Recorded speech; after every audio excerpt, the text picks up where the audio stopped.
Friends, welcome to my classroom. বন্ধুরা, এখানে আছে x square y p is to x y square p এর লঘিষ্ঠ আকারের ব্যস্ত অনুপাত লেখো। এটা ক্লাস 10 ম্যাথ, পেজ নাম্বার 79, প্রয়োগ 4।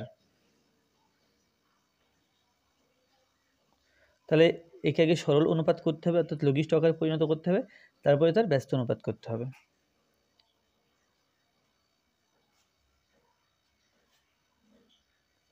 তাহলে এক্স ওয়াই পি এই পূর্ব পদেও আছে আবার উত্তর পদেও আছে। এটা আগের থেকে পূর্ব পদ বলা হয়, ডান দিকটাকে উত্তর পদ বলা হয়। তাহলে উভয় পদে এক্স ওয়াই পি আছে, তাহলে সেটা যদি ভাগ করি, অর্থাৎ এক্স স্কোয়ার ওয়াই পি তাকে ভাগ করলাম এক্স ওয়াই পি দিয়ে, আবার এক্স ওয়াই স্কোয়ার পি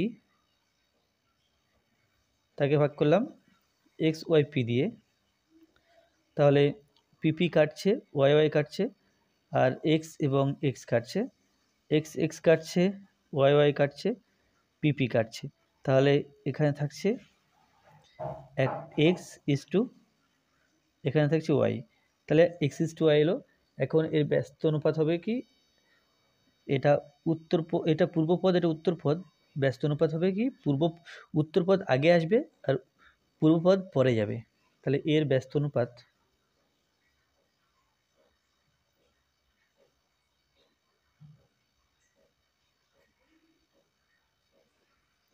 এটা এক্স ইজ টু ওয়াই আছে, এখানে হবে ওয়াই ইজ টু এক্স। ধন্যবাদ।